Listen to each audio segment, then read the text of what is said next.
어찌하여 이렇게 무서워하느냐? 너희가 어찌 믿음이 없느냐 하시니 그들이 심히 두려워하여 서로 말하되 그가 누구이기에 바람과 바다도 순종하는가 하였더라. 아멘. 자, 오늘도 2부 예배에 이 자리에 나오셔서 예배를 드리시고 또 가정에서 영상으로 예배를 드리는 모든 성도님들을 주님의 이름으로 축복합니다. 우리 앞뒤 좌우에 계신 분들에게 우리 한번 인사하실 때 회복해 하실 하나님을 기대합시다. 우리 한번 인사하겠습니다. 회복해 하실 하나님을 기대합시다. 오늘 우리가 이 자리에 나와서 또 영상으로 또한 예배를 드리는 중에 이 예배의 주인은 우리 오직 하나님이심을 믿으시기 바랍니다. 하나님을 만나고 또 하나님을 의지하는 거룩한 시간이 되시기를 바랍니다. 오늘 여러분들은 살면서 어떤 바람을 만나셨습니까? 큰 바람이 있죠. 거센 바람이 있습니다. 태풍 매미라고 하든지 태풍 10년 전에 곤파스 이런 거 있었잖아요. 초속 한 45m, 44m 이상 되는 아주 강력한 태풍급 그런 태풍 중에서도 강력한 태풍이 이렇게 등급이 있습니다. 이 바람에 0단계부터 12단계까지 총 13단계가 있다는 것을 우리가 알 수가 있는데요. 이제 이름이 다 다르더라고요. 고요바람, 0단계는 고요바람, 거의 바람이 느껴지지 않을 만큼 무슨 실바람, 산들바람, 흔들바람, 또 계속 거세지는 거죠. 바람의 속도에 따라서 바람의 풍속 계급이 있더라고요. 풍속 등급이 있습니다.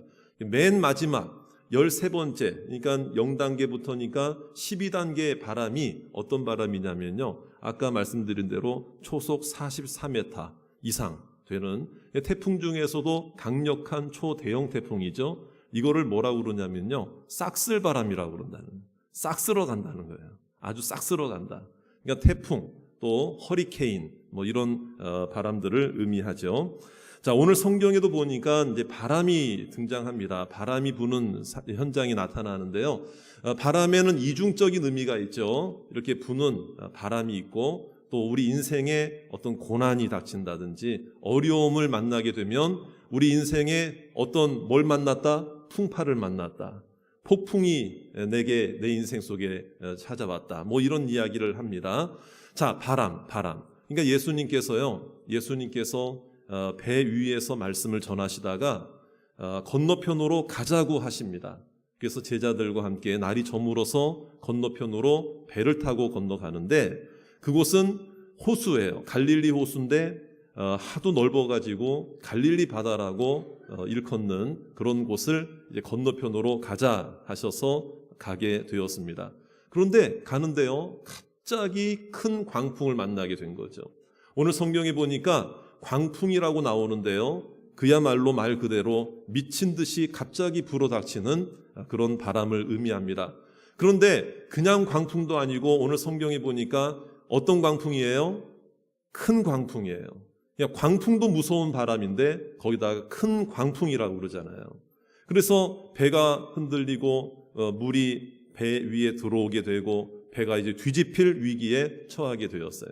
그 당시 이제 갈릴리 바다라고 하는 곳이요, 지면보다 수면이 더 낮아요. 그리고 주변에 산들이 있기 때문에 갑자기 강한 돌풍이 불어닥치는 경우가 굉장히 많았다는 거죠. 그러니까 예수님이 배를 타고 제자들과 함께 건너가시는 동안에 이 배에 갈릴리 바다 한가운데서 큰 광풍이 불어닥치게 된 거죠.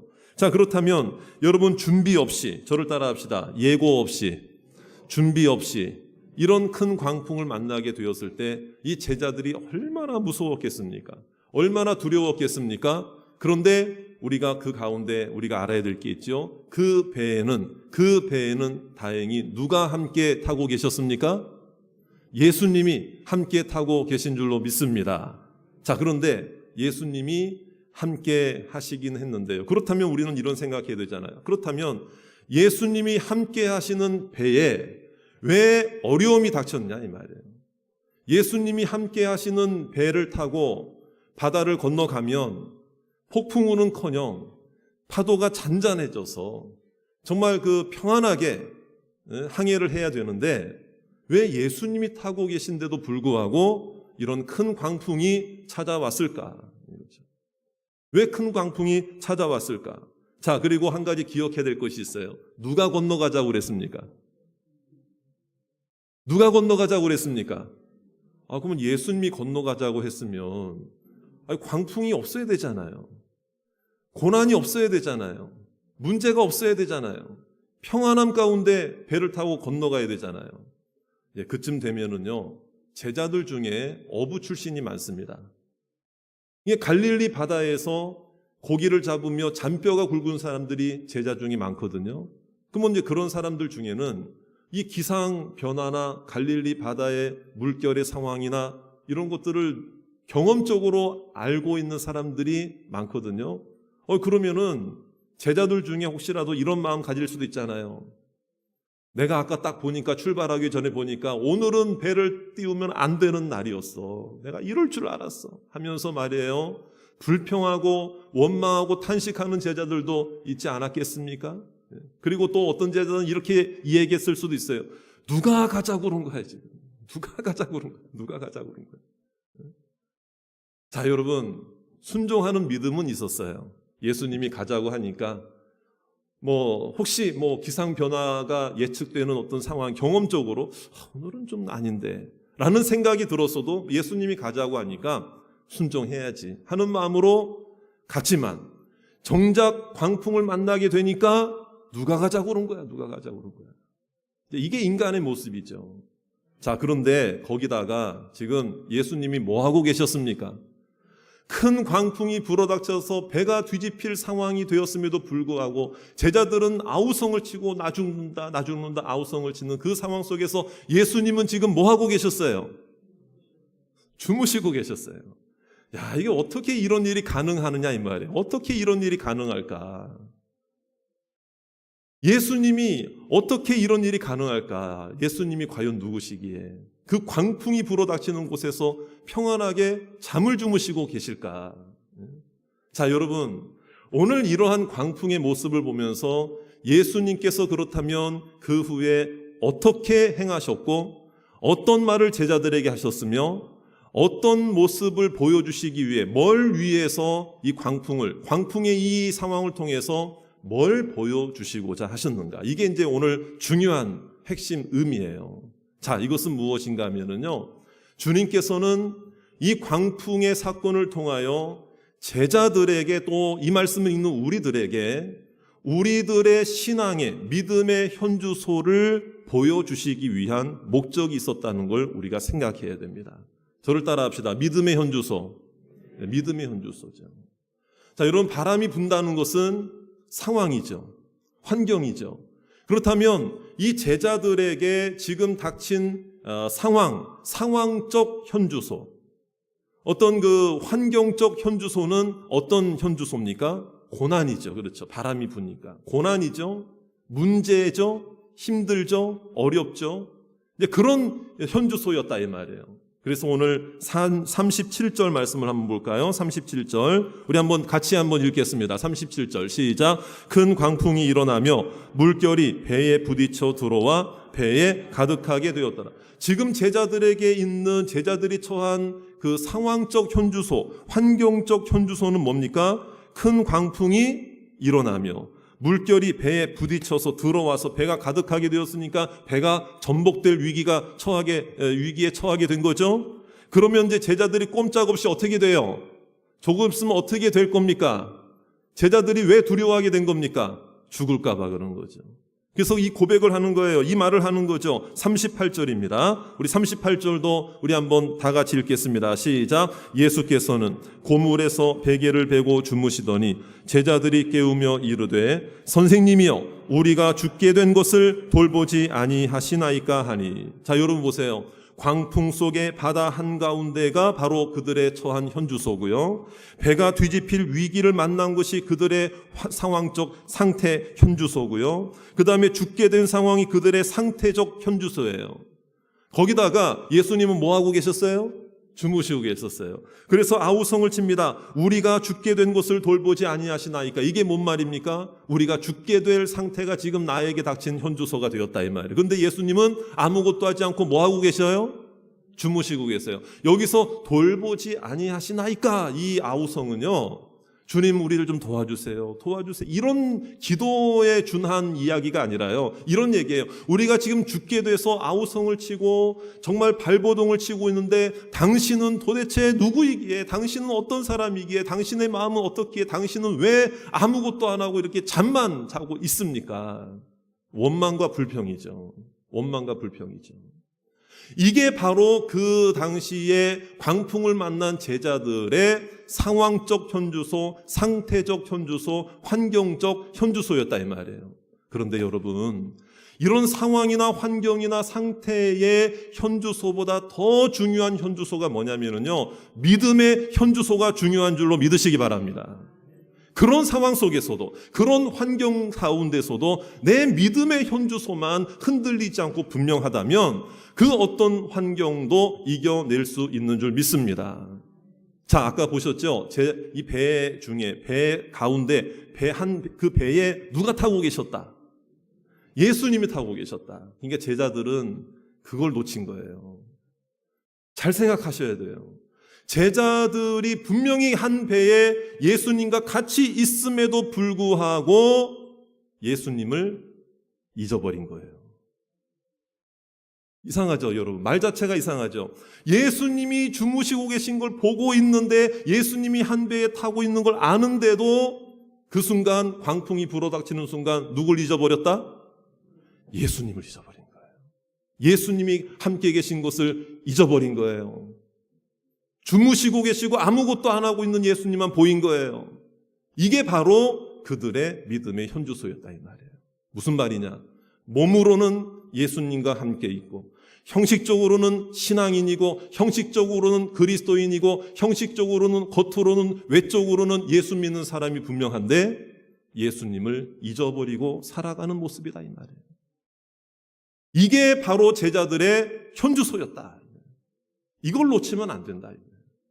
그러니까 오늘 우리도 마찬가지죠. 오늘 우리가 이 예배 자리에 나와 있고, 코로나기 때문에 영상으로 예배를 드릴 수밖에 없는 또 우리 성도들도 있습니다. 자, 우리의 모습은 지금, 우리의 몸은 예배 현장에 와 있고, 예배를 드리고 있고, 참여하고 있고, 기도하고 있고, 찬송하고 있지만, 주님과 함께 있고, 몸은 교회에 나와 있고, 몸은 예배의 자리에 참여하고 있지만, 주님을 잊어버린 채 예배 드리는 성도가 있다 이 말이에요. 이걸 깨달아야 돼요. 눈으로는, 몸으로는 예배를 드리고 있는데 주님을 잊어버리고, 입으로는 기도를 하고 있는데 예수님을 잊어버리고, 눈으로는 말씀을 읽고 있는데 예수님을 정작 삶 속에서 잊어버린 채 어떤 상황이 있을 때요? 큰 광풍이 불어닥칠 때. 이게 막 아우성이죠. 불평하죠. 도대체 누가 가자고 그런 거야? 누가 오늘 예배당에 오자고 그런 거야? 뭐 이러면서. 누가 오늘 예배 드리자고 그런 거야? 누가 예수 믿자고 그런 거야? 이런 마음들이 우리 가운데 평상시에는 괜찮아. 믿음 있는 것 같아. 근데 뭐가 불어닥칠 때? 큰 광풍이 인생 속에 불어닥칠 때, 예수님이 없는 사람처럼, 몸은 교회에 와 있는데, 몸은 예배에 참여하고 있는데, 예수님이 없는 사람처럼 예수님을 잊어버린 채 살아가는 우리들의 모습이 똑같다는 거예요. 자, 그렇다면 예수님은 그 믿음의 현주소를 잃어버린 채, 주님을 잊은 채 그 상황 속에 처했던 제자들에게 어떻게 하셨느냐? 뭘 어떻게 하셨고 어떤 말씀을 하셨느냐? 자, 먼저요, 예수님이요, 바람과 바다부터 잠재워 주신 줄로 믿으시기 바랍니다.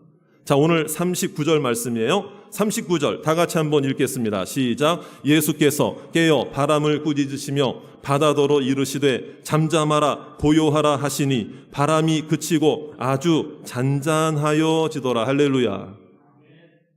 예수님이 제자들의 믿음을 깨우치고 제자들의 믿음의 현주소를 회복시키는 게 예수님의 목적이었거든요. 그러면 바람과 바다 그냥 내버려 두고 먼저 제자들의 믿음을 깨우치는 말씀을 하셔야 되는데 그거는 나중에 하셔요. 이따가 또 살펴볼 거예요. 뭐부터 잠재우신다? 뭐부터 잠재우셨다? 뭐부터 해결하셨다? 광풍, 바람, 바다, 물결의 문제, 고난의 문제부터 해결해 주셨어요. 자, 이 얘기는 뭐냐면은요, 이렇게 생각하셔야 됩니다. 자, 예수님이 정말 아무것도 안 하신 거예요? 주무시는 예수님 보고 아무것도 안 하셨다라고 얘기할 수 있어요? 예수님이 풍랑 가운데서 주무신 것 자체가 예수님이 능력 있는 분이라는 거예요. 할렐루야. 여러분, 그렇게 한번 생각해 보셔야 돼요. 그걸 놓치면 안 돼요. 그럼 예수님마저 막 똑같이 아우성을 치고 나 죽는다, 나 죽는다. 이게 이런 모습이 우리 주님의 모습이겠습니까? 그러니까 이건 우리가 생각해야 돼. 뭐냐면요, 예수님이 주무시고 계신 그 자체가 예수님이 능력의 주님이시라는 거예요. 바람과 바다와 그 거센 풍랑과 큰 광풍은 예수님께는 전혀 문제가 된다, 문제가 되지 않는다. 안 되니까 주무시고 계셨던 거죠. 그러니까 예수님께서는요, 바다를 건너가실 때에 풍랑이 일지 않든 풍랑이 일든 배가 뒤집히든 흔들리든 어쩌든 간에 예수님은 예수님이십니다. 믿습니까? 하나님은 하나님이십니다. 주님은 창조자이십니다. 그런데 제자들의 믿음부터 깨우쳐 주시기 전에 제자들의 믿음의 현주소를 되찾게 하기 위해서 더 효과적으로, 더 분명하게, 더 확신을 가지게 하시도록 여러분 그 자리에서 바람과 바다부터 잠재워 주셨다 이 말이에요. 여러분, 우리들의 믿음이 약할 때 주님께서는 우리에게 닥친 풍랑부터 잠재워 주시는 주님이심을 믿으시기 바랍니다. 그래서 믿으라는 거예요. 믿지 못하고 믿음의 현주소가 퇴보하고 후퇴하는 사람 되지 말고, 너 지금 믿음이 부족하더라도 내가 하는 일을 보고, 그러니까 여러분 제자들의 모습을 볼 때 좀 아쉬운 게 뭐냐면요, 예수님이 꼭 바다와 파도를 잠재우신 다음에 믿는 것도 물론 감사한 일이지만 주무시고 계시는 것만 보고도 믿음이 와야 되는 거예요. 할렐루야. 이게 진짜 믿음 아니겠습니까? 그러니까 예수님께서 오늘 제자들의 믿음의 현주소를 회복시키기를 원하시면서 더 중요한 것 한 가지는 뭐냐면요, 믿음의 현주소를 찾는 것은 결국에 환경적 두려움이 사라져서가 아니에요. 지금 바람과 바다, 여러분 이런 생각할 수 있어요. 하나님, 내 인생에도 바람과 바다가 많은데 그거부터 해결해 주시면 나 믿을게요. 물론 우리의 믿음이 부족하니까 그렇게 얘기할 수도 있어요. 그런데요, 주님께서 바람과 바다를 잠재우시고 나서 이제 끝났으니까 나 다시 잠잘래, 계속 가자, 이렇게 하지 않으셨어요. 그 뒤에 이 말씀을 하시기 위해서 바람과 바다를 잠재우신 거거든요. 그 말씀이 뭐냐? 40절에 있는 말씀이에요. 다 같이 한번 읽겠습니다. 시작. 이에 제자들에게 이르시되 어찌하여 이렇게 무서워하느냐? 너희가 어찌 믿음이 없느냐 하시니. 이것은 뭡니까? 상황의 현주소, 환경적 현주소, 고난과 상태적 여러 가지 환란의 현주소를 보면서 어려워하고 힘들어하고 흔들리지 말고 믿음을 가지라는 거예요. 믿음을 찾으라는 거예요. 믿음을 회복하라는 거예요. 어찌하여 믿음이 없느냐? 이 얘기는 믿음 없는 자로 계속 살라는 말입니까? 믿음 가지라는 말입니까? 믿음 가지고 주님 따라와라. 믿음 가지고 하나님을 바라봐라. 할렐루야. 이 얘기는 뭐냐면 믿음의 현주소를 찾으라는 말은 고난과 큰 광풍이 불어닥칠 때에 예수님을 찾아야 된다는 거예요. 고난이 내게 있다는 것은 예수님을 지금 찾아야 될 때라는 거예요. 흔들릴 때를 만난다는 것은 주님께 부르짖어야 할 때라는 거예요. 낙심하지 말라는 거예요. 주님의 더 큰 목적이 있죠. 이제부터 얘들아, 이제부터는 또다시 이런 큰 광풍이 불어닥칠 때에 이제는 너희가 예수 그리스도의 이름을 가지고 바람을 향해 바다를 향해 내가 한 것처럼 너희들도 나를 통해 내가 한 것처럼 너희도 직접 예수님의 이름으로 바람을 향해 꾸짖어라. 바람을 잠재우는 믿음의 능력을 선포해라. 할렐루야. 저를 따라합시다.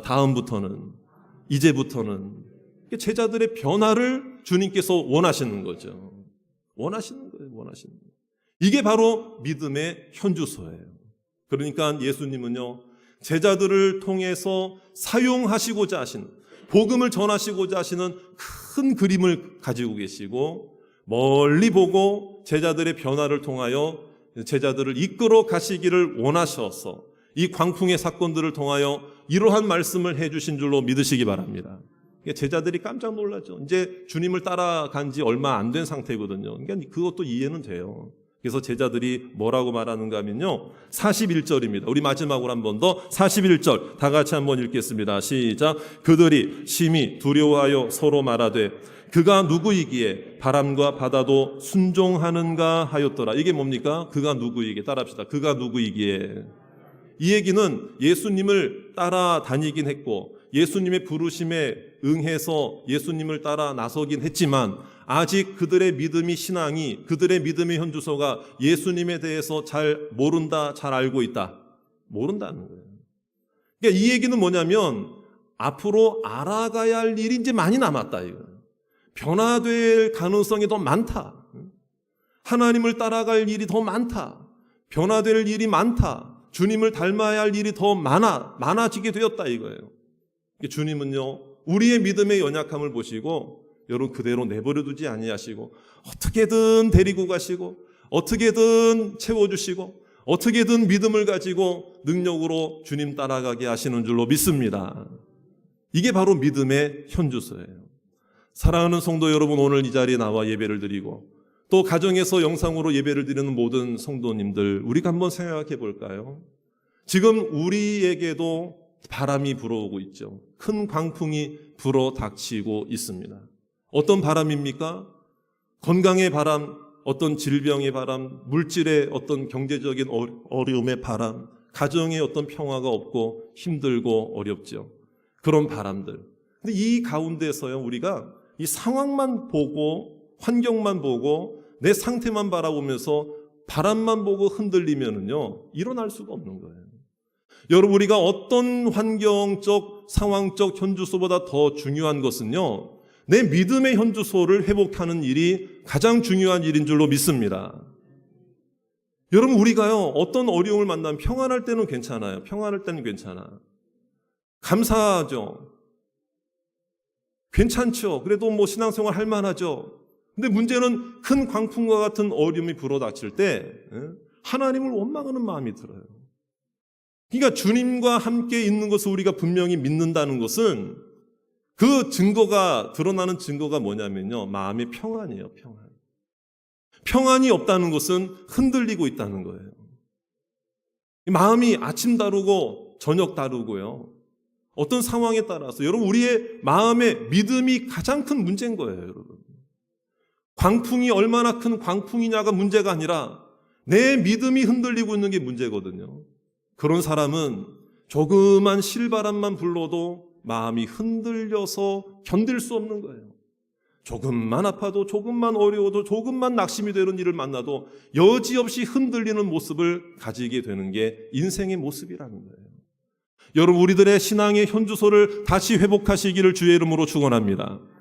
주님과 몸만 같이 있는 걸 생각하지 말고요, 주님을 잊어서는 안 되는 거예요. 주님은 내 안에 계심을 믿으시기 바랍니다. 이 자리에 계심을 믿으시기 바랍니다. 우리의 가정에 함께하고 계십니다. 우리 인생의 주인이심을 믿으시기 바랍니다. 믿음 없는 자가 누구입니까? 몸은 예배 자리에 나와 있는데 주님을 잊어버린 채 예배를 드리고 말씀을 읽을 때, 기도할 때 주님을 잊은 채로 주님을 경험하지 못하고 주님을 알지 못하고 주님을 모르고 신앙생활하는 우리들의 모습이 더 문제라 이 말이에요. 사랑하는 여러분, 지금부터는 달라져야 할 줄로 믿습니다. 이제부터라도 달라져야 할 줄로 믿습니다. 우리가요, 주님의 이름이 우리에게 권세가 될 줄로 믿습니다. 하나님의 능력에 맡기고 선포하고 직접 바람과 바다를 향해 주님의 이름으로 선포하여 믿음으로 나아가시기를 주의 이름으로 축원합니다. 그때 주님의 평강이 임할 줄로 믿습니다. 어려움이 하나님의 은혜 가운데 바람과 바다가 잠잠해질 줄로 믿습니다. 그런 기적을 하나님이 허락해 주실 줄 믿습니다. 사랑하는 여러분, 우리가 믿는 사람들도 사람이잖아요. 그러니까 흔들리는 게 당연하거든요. 어려운 게 당연하거든요. 그런데 제가 이렇게 말씀을 전하지만요, 믿음의 사람들은 어떤 일을 만나도요, 좀 이런 마음이 있었으면 좋겠어요. 의연하게. 한번 저를 따라 합시다. 괜찮습니다. 다시 한번 괜찮습니다. 근데 이제 어떤 분들은 막 그런 마음 가지고 어떡하지. 죽겠네. 아직 안 죽었는데도 계속 죽겠네. 저를 따라 합시다. 믿음의 사람은 저를 따라합시다. 죽을 일도 없고 놀랄 일도 없다. 차라리 그 놀랄 시간에 기도하고 하나님을 의지하고요. 흔들리지 않는 평안을 허락해 주실 줄 믿습니다. 이렇게 말하는 저도 마음이 어려운 일 당하면 마음이 흔들 때가 있을까요? 없을까요?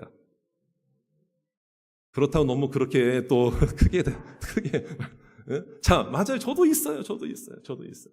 근데 그때마다 힘을 주시니까 일어나는 거죠.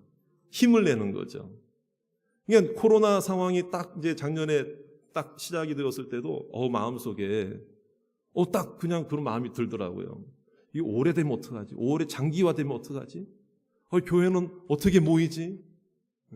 성도님들은 어떻게 예배드리지? 근데 저도 순간 마음이 막 그냥 두렵게 되는 거예요. 이거 왜냐면 처음 경험하는 거니까, 처음 닥치는 일이니까. 큰 광풍을 뭐 그렇게 많이 만납니까? 그냥 처음 만나는 거니까. 코로나의 광풍을 처음 대하는 거니까. 온라인 예배는 어떻게 드리고 유튜브는 어떻게 하고 뭐 그때 뭐 여러 가지 이런 장비나 이런 시스템이 갖춰지지 않았으니까. 특히 제일 마음속에 걸리는 게 우리 성도님들은 어떻게 예배 드리지? 어떻게 모이지? 근데요, 하나님께서 하나 둘씩 평안을 허락하시고 하나 둘씩 문제를 해결해 주시고 은혜를 주시는 줄로 믿습니다. 이게 얼마나 감사한지. 그러니까 오늘 우리가요, 흔들릴 수는 있어요. 그런데 하나님 의지하고 주님이 함께 계신다는 걸 믿고 그걸 잊어버리지 말아야 돼요. 잊어버리지 말아야 돼요. 예배 드리면서 잊어버리는 분이 있어요. 기도하면서 잊어버리는 분이 있어요. 절대로 주님이 나와 함께 하신다는 사실을 믿으시길 바랍니다. 잊어버리지 마시길 바랍니다. 그래서 오늘 이 말씀을 통해서 여러분들이 한 가지 마음속에 결단하고 기도해야 돼요. 하나님, 내가 하나님이 주시는 평안이 내 마음속에 가득하게 주시옵소서. 내 평안만 주시면 나 이겨낼 수 있습니다. 내 문제도 해결될 줄 믿습니다. 내 상황도 하나님께서 바꾸어 주실 줄 믿습니다. 평안을 허락해 주시옵소서. 우리 믿음의 현주소는 평안이고요. 우리 믿음의 현주소는 내가 주님 품에 안겨 있는 거예요. 할렐루야. 그 믿음을 저버리지 말고 믿음으로 이 우리에게 있는 어떤 문제도 고난도 믿음으로 이겨내고 하나님을 의지하고 믿음으로 나아가시는 귀한 저와 여러분들 모든 성도님들 다 되시기를 주의 이름으로 축원합니다. 우리 함께 기도하시겠습니다. 이 시간 다 같이 기도하실 때 우리 믿음의 현주소는 어떤 믿음의 현주소가 되어야 하는가? 우리가 이 찬양을 우리가 주님 앞에 고백하면서 우리가 같이 한번 주님 주신 말씀을 다시 한번 묵상하며 이 찬양을 주님 앞에 하겠습니다. 주 품에 품으소서. 거친 파도 날 향해 와도 주님과 함께 있는 이곳이 나의 믿음의 현주소가 되게 해 주시옵소서. 그런 믿음으로 우리 함께 기도하는 마음으로 찬양하시겠습니다. 주 품에 품으소서. 주 품